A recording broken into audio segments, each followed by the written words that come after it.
Good morning student. Last class में हम लोग पढ़े थे बार मैग्नेट। तो बार मैग्नेट में हम लोग पढ़े हैं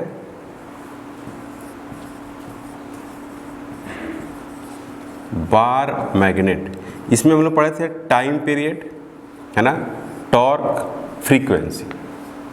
क्लियर है? ये बातें हमने पढ़ा था। आज हम लोग पढ़ेंगे मैग्नेटिक फील्ड ना due to magnetic dipole moment. Heading रहेगी कि मैग्नेटिक फील्ड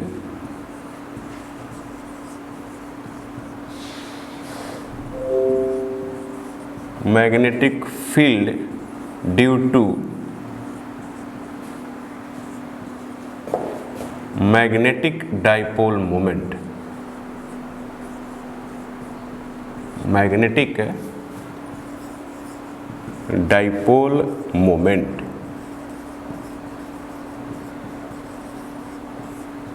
इस तरह की बात। तो इसमें एक बात लिखना है नोट में।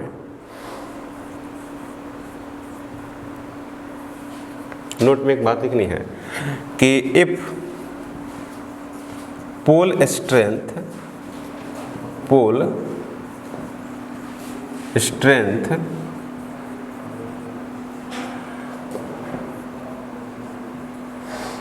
placed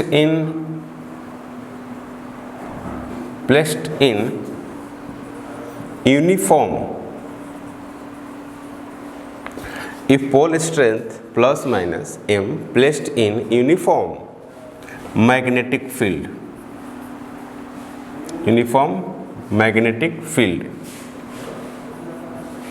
then a force act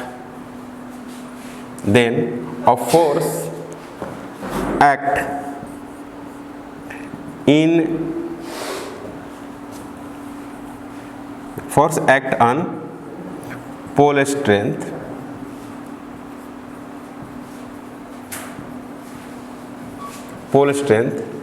m into b। Okay, अब m जो पॉजिटिव होगा तो फोर्स की जो दिशा होगी वो होगी क्या, मैग्नेटिक फील्ड के दिशा में। अगर m क्या हो, पॉजिटिव, तो इस पे जो फोर्स लगेगा वो इधर के दिशा में लगेगा।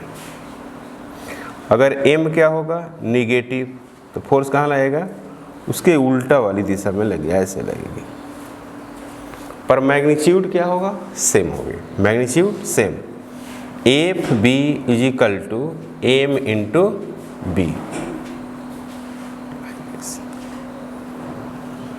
ठीक है।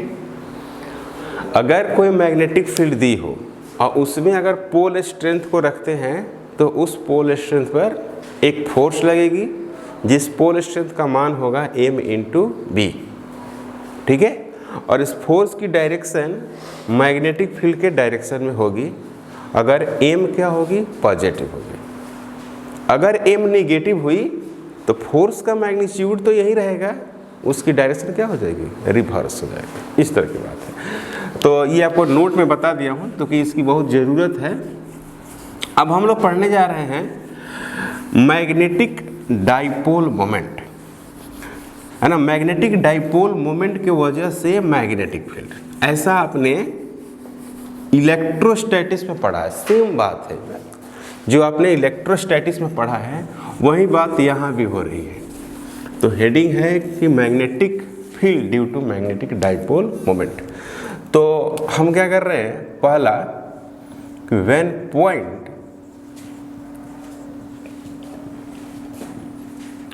पॉइंट प्लेस्ड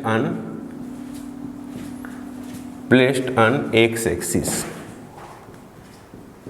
या इसी को हम लोग बोलते हैं एक्सियल प्लेन। इसका नाम है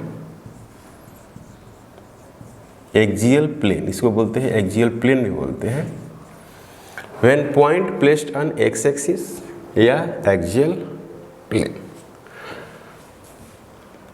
मान लेते हैं कि ये आपके पास क्या है, एक मैग्नेटिक डाइपोल है। यहाँ पर प्लस m है, यहाँ पर माइनस m है, और दोनों के बीच की जो दूरी है वो है आपको 12। दोनों के बीच की दूरी 12। यहाँ सेंटर है और सेंटर से r दूरी पर एक क्या रखी हुई है, पॉइंट रखी हुई है जहाँ पर आपको मैग्नेटिक फील्ड निकालनी है, ठीक है ना। तो इसके लिए, इसके वजह से जो फील्ड होगी मैग्नेटिक फील्ड वो किधर होगी, इधर B+, और इसके चलते जो होगी कहाँ होगी, B-, अंदर की तरफ B-, जैसा कि इलेक्ट्रोस्टैटिक्स में होती थी, है ना। इसमें ज़्यादा डिटेल में बात करने की ज़रूरत ही नहीं है ना। जैसे इलेक्ट्रोस्टैटिक्स में होती थी क्या, E = 1/4πε0 और Q/r²। इस तरह से यहाँ भी होगा, B = μ0/4πm डिवाइडेड बाय क्या इतना r², है ना। सेम इस तरह से बात करना वाली। तो यहाँ पे B+ है और B- है, लेकिन हम बात कर रहे हैं किसके लिए, डाइपोल के लिए। तो ये वाली डाइपोल का जो पोल स्ट्रेंथ है वो यहाँ की दूरी होनी चाहिए। तो हम क्या करेंगे, ये वाली दूरी पता करेंगे। तो ये वाली दूरी कितनी होगी, टोटल r है, और यहाँ से ये वाली दूरी जो है वो है L है। तो यहाँ पे हो गया r - L, r- कितना हुआ, L हुआ, r - L। यहाँ से यहाँ की दूरी r - L, और फाइनली ये वाली जो दूरी हो गई वो कितनी हो गई, r + L। ये हो गई r + L, इस तरह से हो गई। ये हो गई r - L और ये हो गई r + L। क्लियर है बात। अब दूरी मिल गई तो हम लोग क्या कर सकते हैं, मैग्नेटिक फील्ड कैलकुलेट कर सकते हैं। तो now magnetic field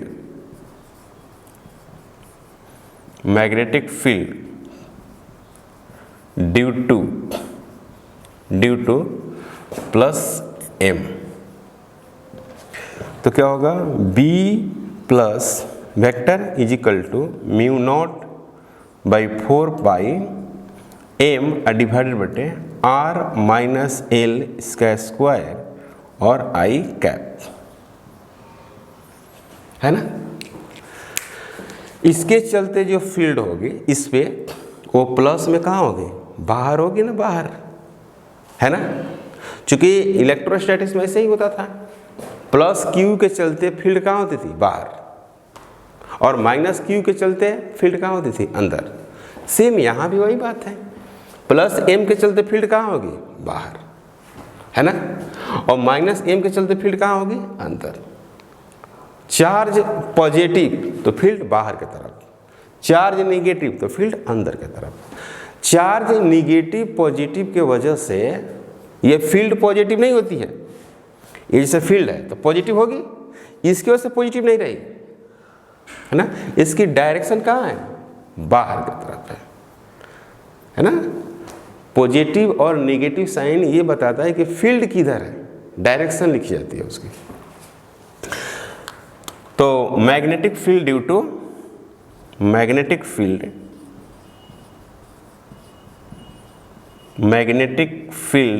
due to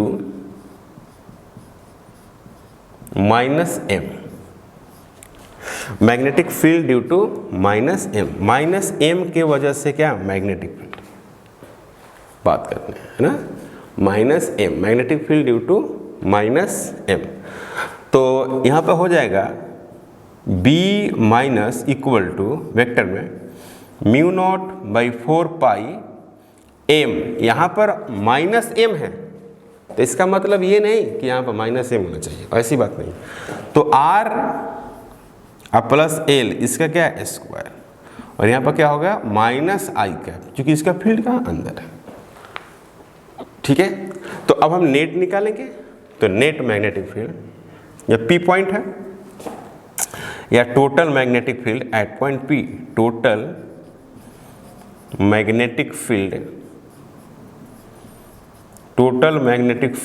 eight point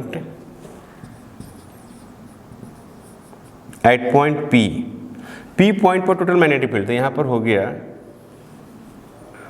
B+, और ये क्या हो गया, B-। तो इसके बीच का एंगल कितना होगा, 180 डिग्री हो गया ना। तो P पॉइंट पे जो नेट मैग्नेटिक फील्ड होगा वो क्या होगा, घट जाएगा। घटा कर लिखेंगे ना, अपोजिट डायरेक्शन में है तो सेम इसी तरह से लिखते हैं। तो BP is equal to B plus B minus, तो यहाँ पर लिखेंगे म्यू नॉट 4 पाई M और लिखेंगे क्या, R माइनस L इसका स्क्वायर प्लस, तो माइनस करना पड़ेगा, minus mu naught 4 pi M और R प्लस L इसका स्क्वायर, और ये हो गया क्या, I कैप। ये हो गया B और ये हो गया P। B और ये हो गया P equal to mu not 4 pi और M, ये हो गया R माइनस L इसका square minus R plus L इसका स्क्वायर। अब इसको सोल्व करेंगे तो मैग्नेटिक डाइपोल मोमेंट की तरह दिखेगा, है ना। जब इसको सोल्व किया जाएगा तो दिखेगा क्या, मैग्नेटिक डाइपोल मोमेंट की तरह। तो हम इसको सोल्व करते हैं, देखिए रिजल्ट क्या आता है। रिजल्ट इलेक्ट्रोस्टैटिक्स में जैसा हम लोग पढ़े थे उसी तरह से रिजल्ट आएगा, जैसा कि इलेक्ट्रोस्टैटिक्स में पढ़ा गया है सेम। तो BP vector equal to mu naught बटे 4 पाई इंटू M, इसको सोल्व करेंगे तो आएगा R प्लस L इसका क्या होगा, square minus R minus L इसका स्क्वायर और डिवाइडेड बटे R का स्क्वायर माइनस L का स्क्वायर इसका होल स्क्वायर। इस तरह से सोल्व हो सकती है। तो और यहाँ पर क्या है, I कैप, सब I कैप है। तो यहाँ पे बनेगा BP vector equal to mu naught और 4 पाई, म्यू नॉट 4 पाई यहाँ लिखते हैं।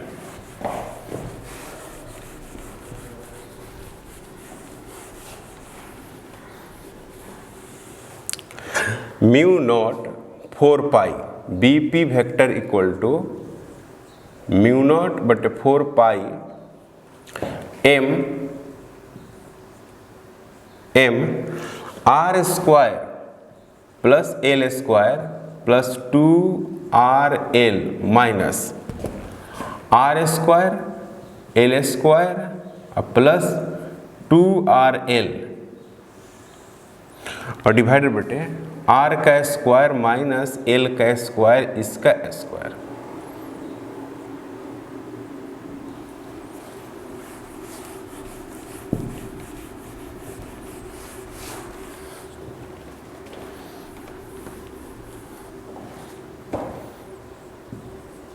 BP vector is equal to mu naught by 4 pi M R square और L स्क्वायर कैंसिल, तो हो जाएगा 4R into L divided by R square minus L square इसका square, और ये कुछ बन रहा है, ये फाइनली क्या बन जाता है, ये बनेगा क्या, BP vector is equal to mu naught और 4 पाई फिर M, यहाँ पर ऐसे लिख सकते हैं 2L into M into 2R R square minus L square इसका स्क्वायर। तो BP vector equal to mu not 4 pi, BP vector बराबर म्यू नॉट 4 पाई और यहाँ पर हो जाएगा क्या, capital M into 2R divided बटे R square minus L square इसका स्क्वायर I कैप। तो यहाँ पे होगा BP vector equal to mu 0 बटे 4 पाई, म्यू 0 डिवाइडेड बटे कितना 4 पाई μ0/4 यहाँ पर हो जाएगा कैपिटल M और 2r डिवाइडेड बटे r का स्क्वायर, इसका पावर, इसका स्क्वायर है ना। कब ये बात है? जब r क्या है, बहुत बहुत बड़ा हो, किससे? L से, है ना। जब पॉइंट का बहुत दूर हो तब की बात है ये। तो B P vector is equal to μ0/4 capital M 2r और r के पावर 4। इसको आप लिख सकते हैं क्या? B P vector is equal to μ0/4 capital M into 2r divided बटे r के पावर 4। इसका कटेगा एक, तो ये मिलेगा आपको B P vector equal to μ0/4 2m divided by r का क्यूब आई कैप।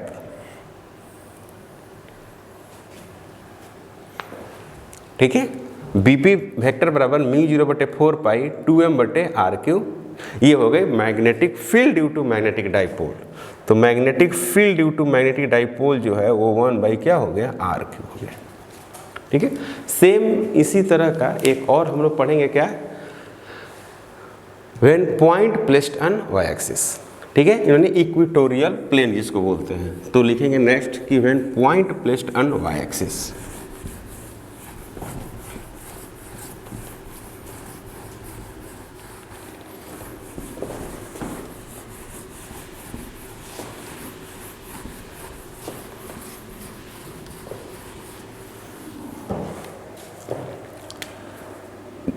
इसी में दूसरा है कि when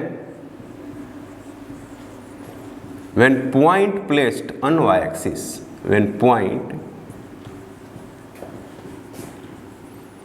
placed on Y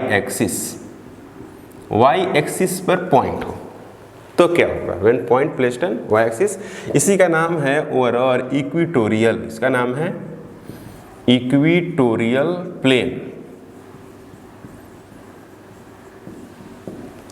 When point placed on y-axis या और इक्वेटोरियल प्लेन, इसका नाम। तो हम लोग ऐसे लिखते हैं,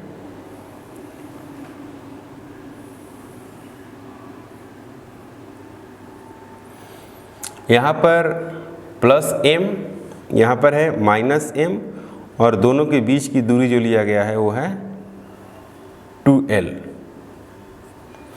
यहाँ से इधर वाई एक्सिस ले लेते हैं, तो यहीं पर एक पॉइंट ले लेते हैं। तो इसके चलते जो फील्ड होगा इस पॉइंट पर किधर होगा? अंदर के तरफ, और इसके चलते जो फील्ड होगा वो होगा बाहर के तरफ। ठीक है, और लाइन है, तो यहाँ पर एक डाइपोल है,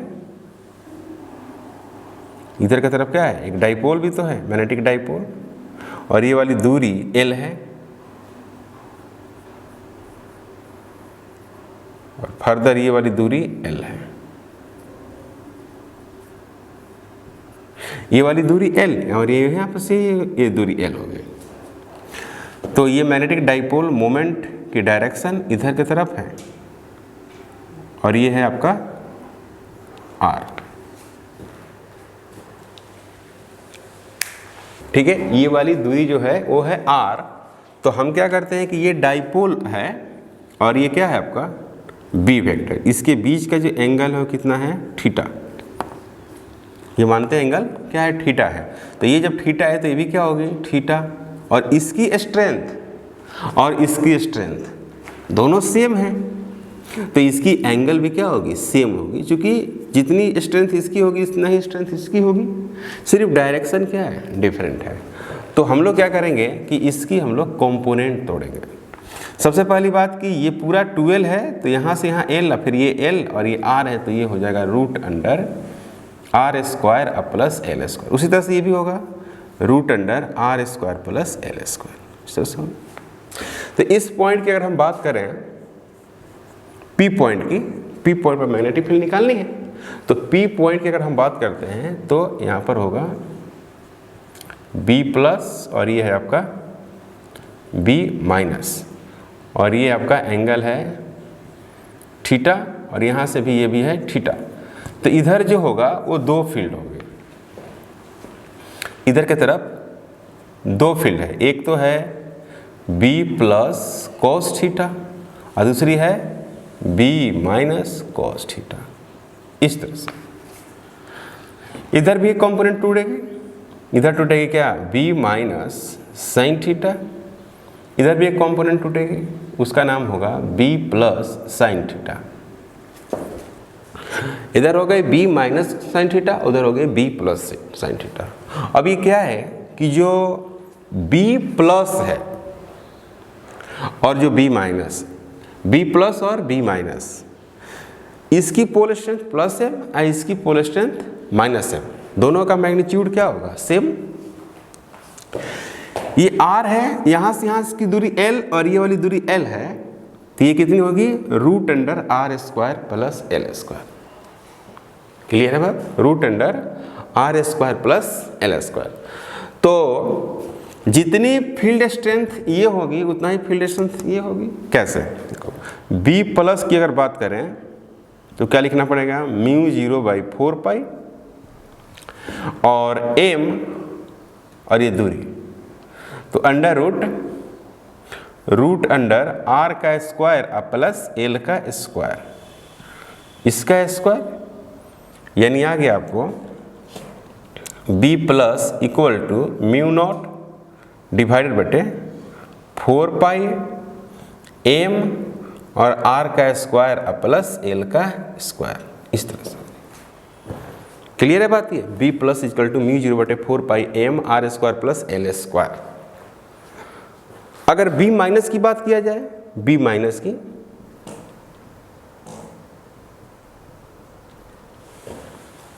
तो b minus mu 0/4 pi m और रूट अंडर r का स्क्वायर प्लस l का स्क्वायर।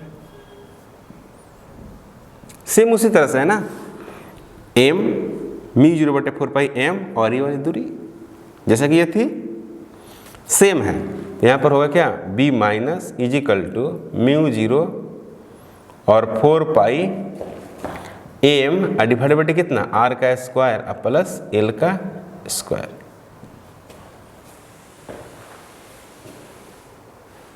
क्लियर, b बराबर म्यू 0/4 पाई m बटे R square plus L square. अब ये दोनों का मैग्नीट्यूड क्या है सेम है, यानी b प्लस जो है और b माइनस दोनों का मैग्नीट्यूड क्या है सेम है। और एक मान लेते हैं कितना b, और इसको कितना कहते हैं म्यू 0/4 पाई m डिवाइडेड बटे r का स्क्वायर प्लस l का स्क्वायर।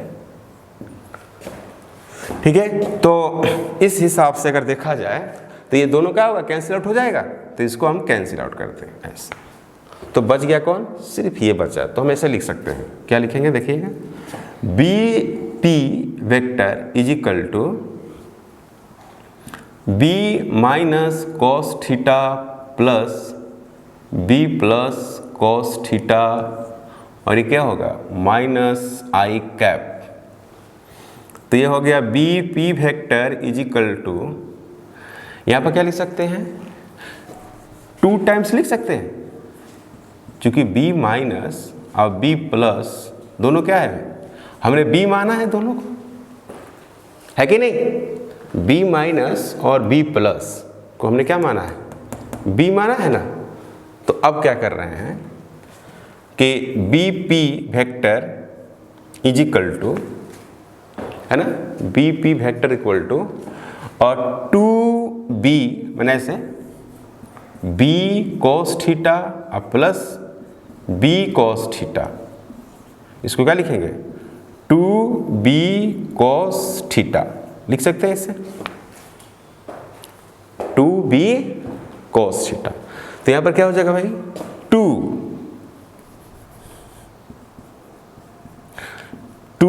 अब b का value mu 0/4 pi m divided बटे R square plus L square into cos theta, और कॉस थीटा का अब यहाँ से देखिए वैल्यू है कि नहीं, कॉस थीटा का मान आप यहाँ से निकाल सकते हैं। तो कॉस थीटा का मान निकालेंगे तो क्या मिलेगा, ये वाली थीटा है तो ये बेस हो गया हाइपोटेनस। तो कॉस थीटा की वैल्यूज अगर कैलकुलेट करें और वहाँ पुट करें तो क्या मिलता है, ठीक है। तो अब हम क्या करेंगे, यहाँ पर कॉस थीटा को कैलकुलेट करेंगे और कॉस थीटा को कैलकुलेट करके हम यहाँ पे इसको सब्स्टिट्यूट करते हैं। तो सब्स्टिट्यूट करेंगे तो वैल्यू क्या मिलेगी देखना है, B P equal to 2 into mu 0 4 pi M. तो यहाँ पे रहेगा क्या, आर स्क्वायर प्लस एल का स्क्वायर, ठीक है। और कॉस थीटा, कॉस थीटा में क्या हो जाएगी, बेस बाई हाइपोटेनस। तो बेस क्या है इसकी, एल है, और हाइपोटेनस क्या है, ये है। तो ये हो जाएगी एल और root under R square plus L का स्क्वायर, इस तरह से हो गया। तो B P equal to 2 mu 0 और 4 पाई, यहाँ पर क्या हो गया, M R square plus L का स्क्वायर 3/2 इंटू क्या एल। तो B P vector is equal to, यहाँ पर तो बन जाएगा 2ml मैग्नेटिक डाइपोल मोमेंट, तो यहाँ बन जाएगा mu 0/4 pi into 2m into L.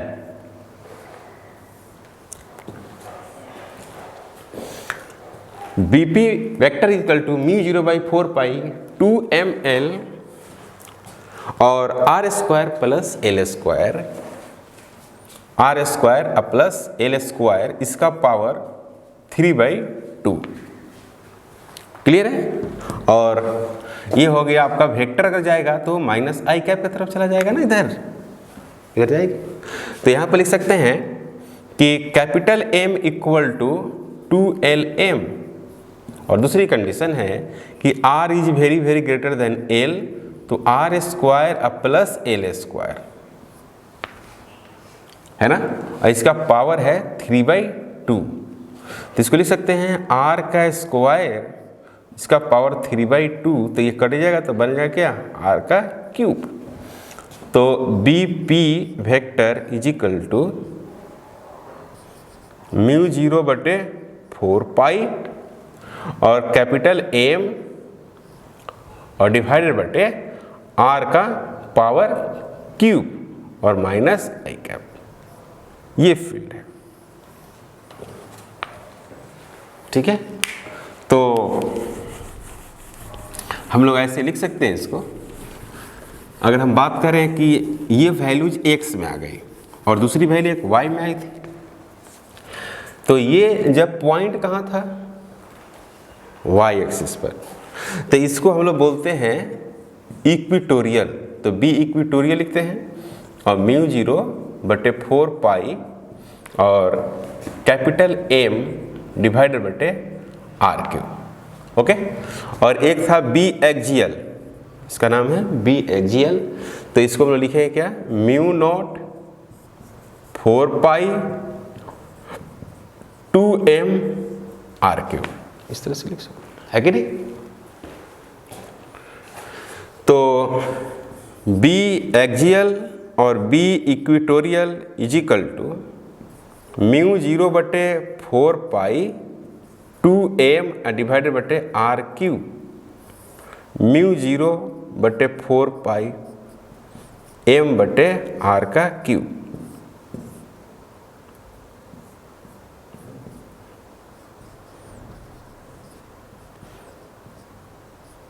Capital M, sorry 2/1 यानी B एक्जियल और B इक्विटोरियल 2:1, यानी ऐसे कर सकते हैं। इसको अगर लिखें तो आप इस तरह से कर सकते हैं कि B axial is equal to 2 into B equatorial, 2 times, है ना। अब हम लोग इस पे कुछ क्वेश्चन करेंगे ना, छोटा सा क्वेश्चन करते हैं बोर्ड लाइक। तो हमारे पास एक छोटा सा क्वेश्चन है कि अ शॉर्ट बार मैग्नेट, एक छोटा सा बार मैग्नेट है, has magnetic moment of 0.48 joule पर टेस्ला। मैग्नेटिक मोमेंट का ये यूनिट होती है capital M। Give the magnitude and direction of the magnetic field produced by the magnet. Magnet के द्वारा जो मैग्नेटिक फील्ड प्रोड्यूस हुई है उसका आपको मैग्नीट्यूड और उसके डायरेक्शन कैलकुलेट करना है। The magnetic field produced by the magnet at a distance of 10 centimetre from the centre of magnet on the axis, मतलब इस तरह की जो एक्सिस बनती है उस पे निकालना है। बी में है इक्वेटोरियल लाइंस। इक्वेटोरियल लाइंस का मतलब होता है बाइसेक्टर वाले पर, माने वाई एक्सिस पर। तो क्या क्या दिया हुआ है ये देख लो भाई। आपको मैग्नीट्यूड भी निकालनी है और डायरेक्शन दोनों निकालना है। तो मैग्नेटिक मोमेंट आपको दे रखा है 0.48 जूल पर टेस्ला, है ना। इसी को आप ऐसे भी लिख सकते हो, है ना, 0.48 एम्पियर मीटर स्क्वायर, ऐसे भी लिख सकते हैं, इससे कोई दिक्कत वाली बात नहीं। मैग्नेटिक डाइपोल मोमेंट का यूनिट ये भी होगी। The magnitude and direction of the magnetic field produced by the magnet at a distance, मतलब कि ई वाली दूरी है वो है 10 सेंटीमीटर, मतलब कि 10 × 10⁻⁻² मीटर, यानी 0.1 मीटर। ये from the centre of magnet. A में है द एक्सिस, मतलब कि इस तरह की बात करते हैं।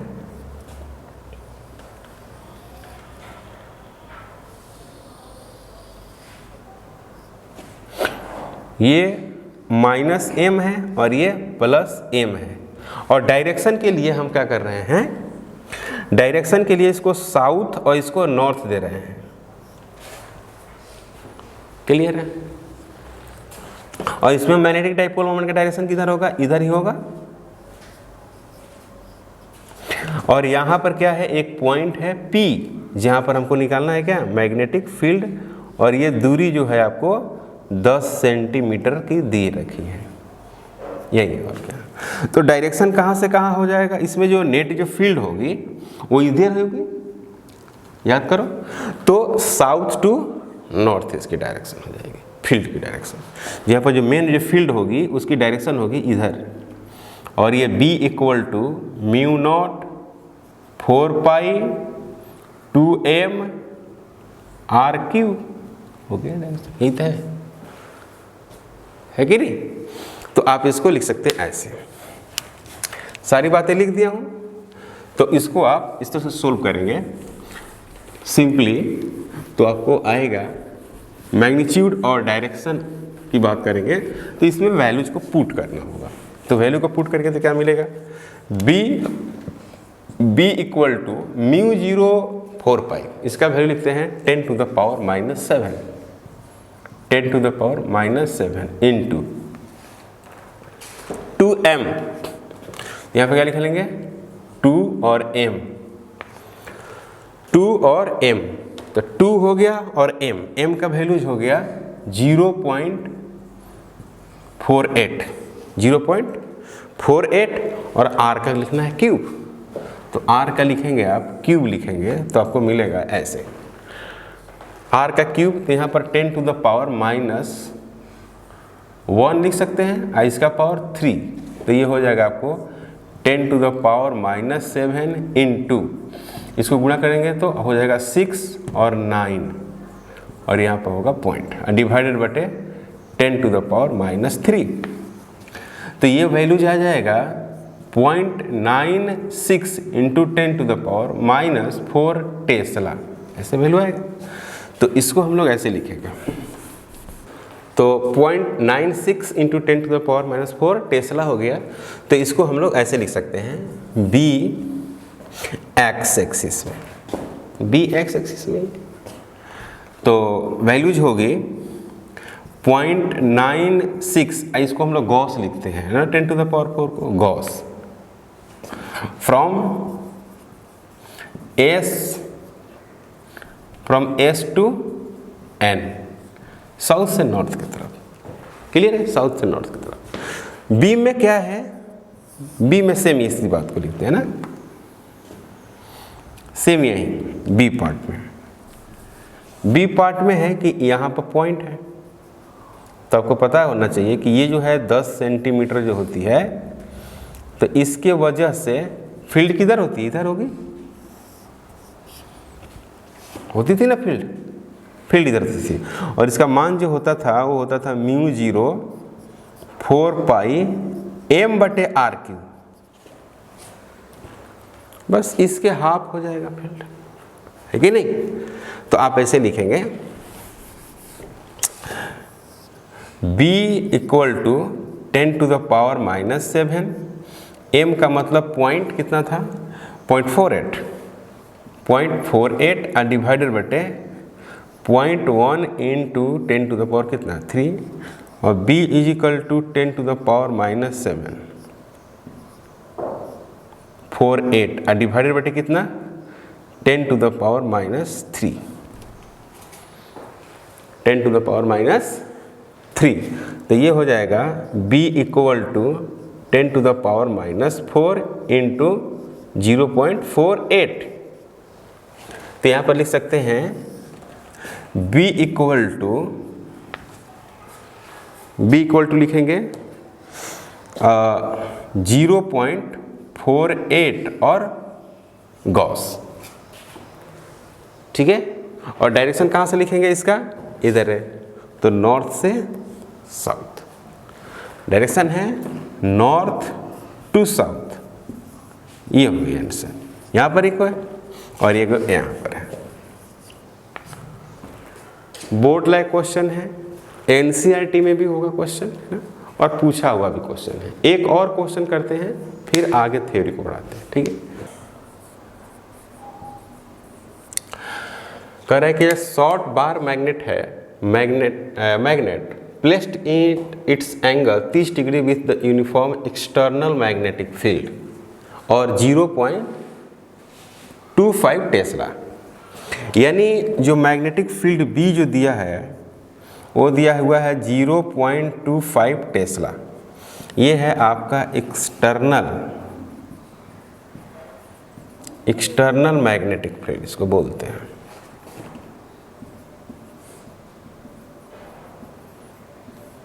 है ना। B = 0.25 टेस्ला जो है एक्सटर्नल मैग्नेटिक फील्ड है, और थीटा बराबर 30 डिग्री से इंक्लाइंड है। मतलब इस तरह से अगर मैग्नेटिक फील्ड है, ऐसे मैग्नेटिक फील्ड दिया हुआ है, तो ये 30 डिग्री से क्या है, इंक्लाइंड है इस तरह से।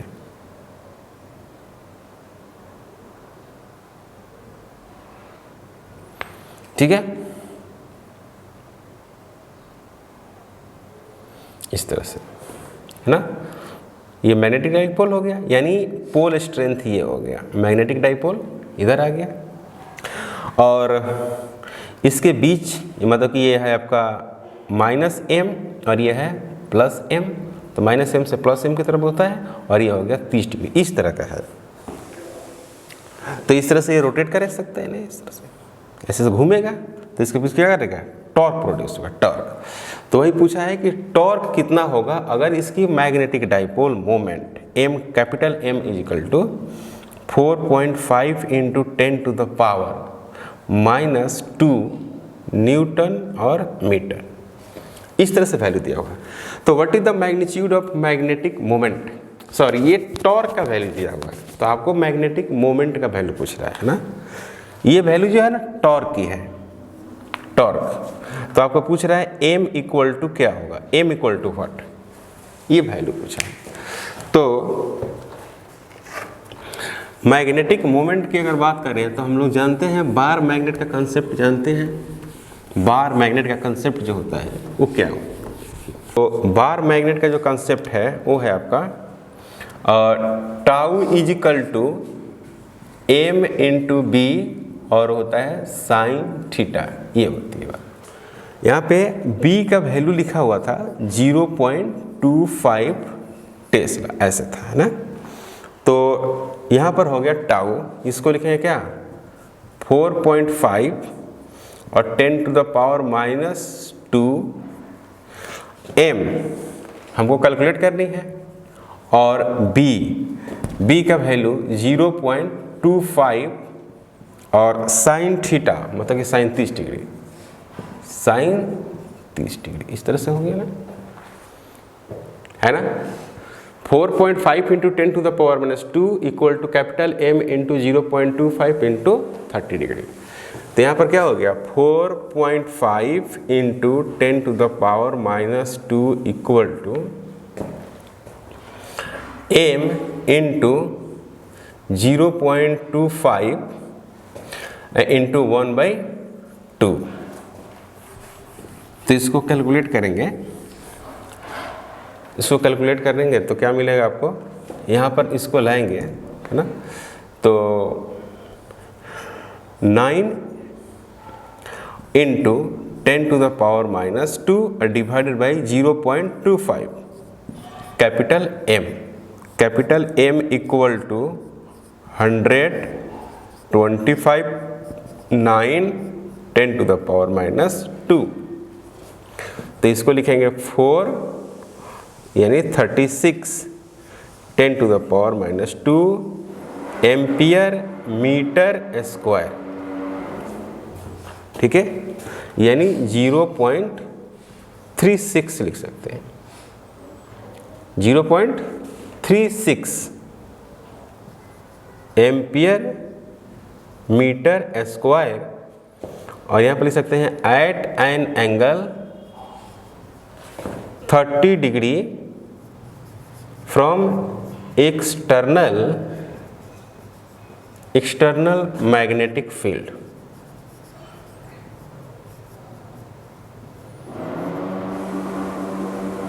External magnetic field, okay.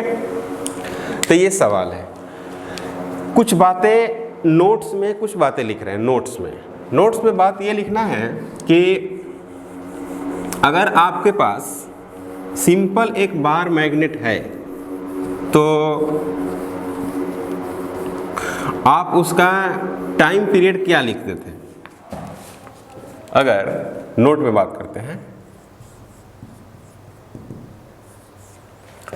इस तरह से, पहला नोट्स इस तरह से हो,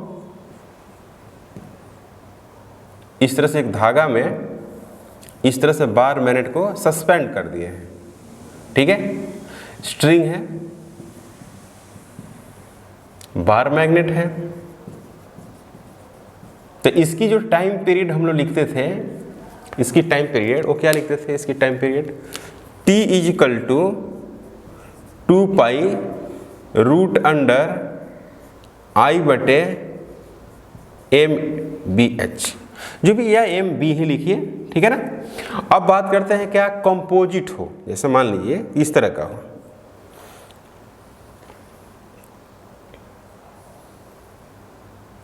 इस तरह से हो,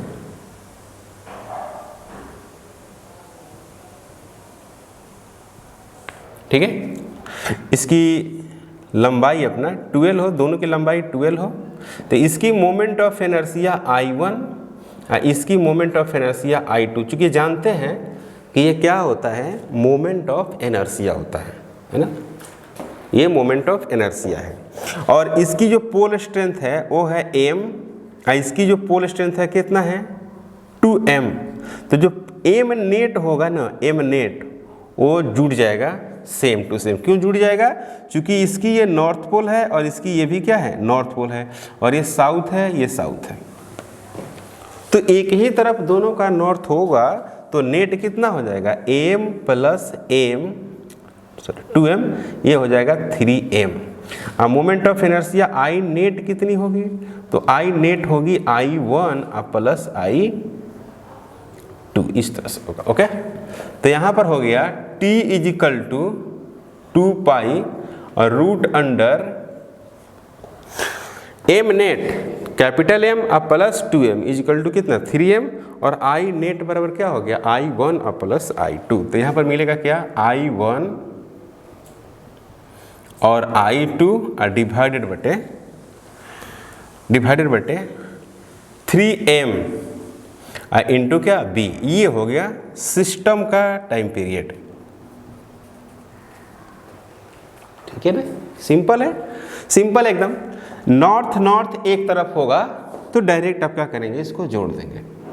ठीक है ना, नॉर्थ नॉर्थ एक तरफ है, साउथ साउथ एक तरफ है, तो सिस्टम में नेट मैग्नेटिक डाइपोल डायरेक्ट जुड़ जाएगा, क्योंकि दोनों का दिशा क्या होगा, एक ही तरफ ना होगी। इसकी मैग्नेटिक डाइपोल मोमेंट किधर, इधर है पहला का, और दूसरा का किधर है, इधर है ना, तो पैरेलल वेक्टर हो गया, जुट गया इसमें। ठीक है, दूसरी हो कि ऐसे हो, नेक्स्ट इस तरह से हो, इसकी मोमेंट ऑफ इनर्शिया I1, इसकी भी मोमेंट ऑफ इनर्शिया I2, तो I2 और I1 चेंज नहीं करेंगे, मोमेंट ऑफ इनर्शिया नहीं चेंज करेगी अगर उसकी डायरेक्शन चेंज करते हैं तो, क्योंकि m into L square scalar quantity है, मास और l का स्क्वायर, l भी पॉजिटिव ऑलवेज। तो यहाँ पर इसको हम लिखते हैं क्या, ये नॉर्थ है और ये क्या है भाई, साउथ है। इसमें ये नॉर्थ है और ये क्या है, साउथ है। ये वाला जो है वो कितना है, 2m है, और ये वाला कितना है, m है। तो अपोजिट हुआ ना, m वाला इधर है और 2m वाला इधर है। इसको ऐसा करो, इसको m करिए, इसको 2m कर दीजिए, और 2m वाला इधर है और m वाला इधर है, तो m नेट कितना होगा, m नेट क्या होगा, घटेगा ना, 2m minus m equal to m। ये समझ में आया,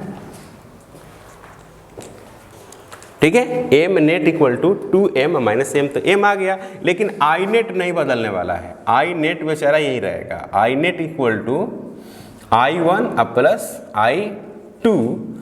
तो अब टाइम पीरियड सिस्टम का जो लिखेंगे, T सिस्टम, T सिस्टम जो होगा 2 पाई रूट अंडर